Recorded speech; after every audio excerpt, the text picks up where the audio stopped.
Lemony Snicket, a series of unfortunate events. Number 1. The Bad Beginning, or Orphans. Chapter 1.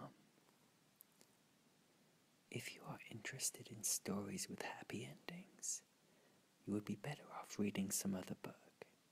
In this book, not only is there no happy ending, there is no happy beginning, and very few happy things in the middle.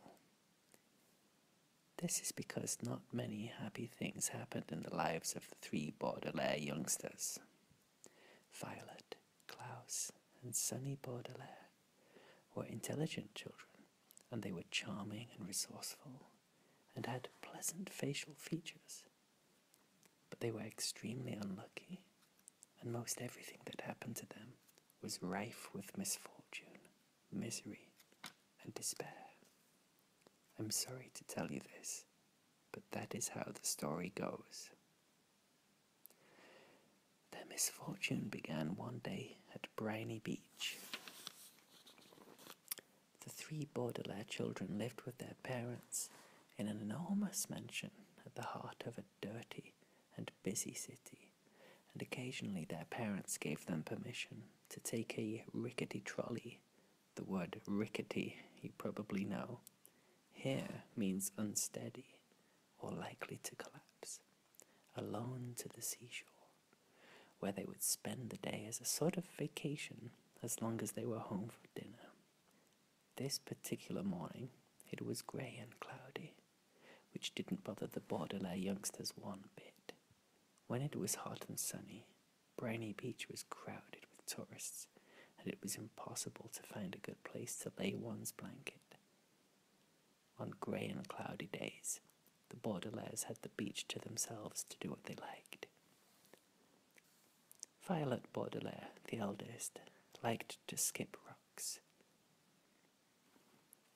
Like most 14-year-olds, she was right-handed, so the rock skipped farther across the murky water when Violet used her right hand than when she used her left. As she skipped rocks, she was looking out at the horizon and thinking about an invention she wanted to build. Anyone who knew Violet well could tell she was thinking hard, because her long hair was tied up in a ribbon to keep it out of her eyes.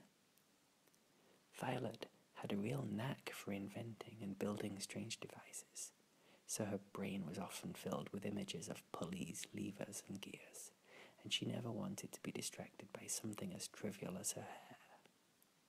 This morning, she was thinking about how to construct a device that could retrieve a rock after you had skipped it into the ocean. Klaus Baudelaire, the middle child and the only boy, liked to examine creatures in tide pools. Klaus was a little older than 12 and wore glasses, which made him look intelligent. He was intelligent. The Baudelaire parents had an enormous library in their mansion, a room filled with thousands of books on nearly every subject. Being only 12, Klaus, of course, had not read all the books in the Baudelaire library, but he had read a great many of them and had retained a lot of the information from his readings. He knew how to tell an alligator from a crocodile. He knew who killed Julius Caesar. And he knew much more. And he knew much about the tiny, slimy animals found at Briny Beach, which he was examining now. Sunny Baudelaire, the youngest, liked to bite things. She was an infant, and very small for her age, scarcely larger than a boot. What she lacked in size, however, she made up for with the size and sharpness of her 4 teeth. Sunny was at an age where one mostly speaks in a series of unintelligible shrieks, except when she used the few actual words in her vocabulary like bottle, mommy, and bite.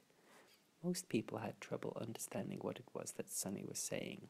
For instance, this morning she was saying gack over and over, which probably meant, look at that mysterious figure emerging from the fog. Sure enough, in the distance along the misty shore of Briny Beach, there could be seen a tall figure striding towards the Baudelaire children.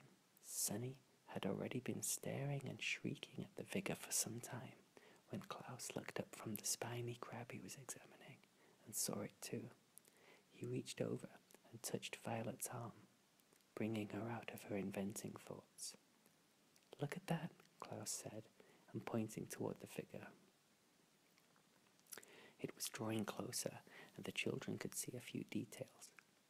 It was about the size of an adult, except its head was tall and rather square. "What do you think it is?" Violet asked. "I don't know," Klaus said, squinting at it. "But it seems to be moving right toward us." "We're alone on the beach," Violet said, a little nervously. "There's nobody else it could be moving toward." She felt the slender, smooth stone in her left hand, which she had been about to try to skip as far as she could. She had a sudden thought to throw it at the figure, because it seemed so frightening. "It only seems scary," Klaus said, as if reading his sister's thoughts, "because of all the mist." This was true. As the figure reached them, the children saw, with relief, that it was not anybody frightening at all, but somebody they knew, Mr. Poe. Mr. Poe was a friend of Mr. and Mrs. Baudelaire's, whom the children had met many times at dinner parties. One of the things Violet, Klaus, and Sunny really liked about their parents was that they didn't send their children away when they had company over, but allowed them to join the adults at the dinner table and participate in the conversation, as long as they helped clear the table. The children remembered Mr. Poe because he always had a cold and was constantly excusing himself from the table to have a fit of coughing in the next room. Mr. Poe took off his top hat, which had made his head look large and square in the fog, and stood for a moment, coughing loudly into a white handkerchief.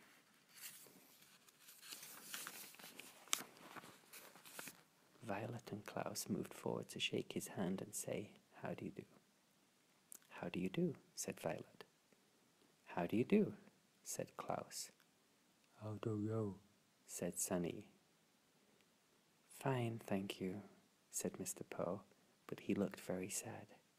For a few seconds, nobody said anything, and the children wondered what Mr. Poe was doing there at Briny Beach, when he should have been at the bank in the city where he worked. He was not dressed for the beach. "It's a nice day," Violet said finally, making conversation. Sunny made a noise that sounded like an angry bird, and Klaus picked her up and held her. "Yes, it is a nice day," said Mr. Poe absently, staring out at the empty beach. "I'm afraid I have some very bad news for you children." The three Baudelaire siblings looked at him. Violet, with some embarrassment, felt the stone in her left hand and was glad she had not thrown it at Mr. Poe. "Your parents," Mr. Poe said, "have perished in a terrible fire." The children didn't say anything. "They perished," Mr. Poe said, "in a fire that destroyed the entire house. I'm very, very sorry to tell you this, my dears." Violet took her eyes off Mr. Poe and stared out at the ocean. Mr. Poe had never called the Baudelaire children "my dears" before. She understood the words he was saying, but thought he must be joking, playing a terrible joke on her and her brother and sister. "Perished," Mr. Poe said, "means killed." "We know what the word perished means," Klaus said crossly. He did know what the word perished meant, but he was still having trouble understanding exactly what it was that Mr. Poe had said. It seemed to him that Mr. Poe must somehow have misspoken. "The fire department arrived, of course," Mr. Poe said, "but they were too late. The entire house was engulfed in fire. It burned to the ground." Klaus pictured all the books in the library going up in flames.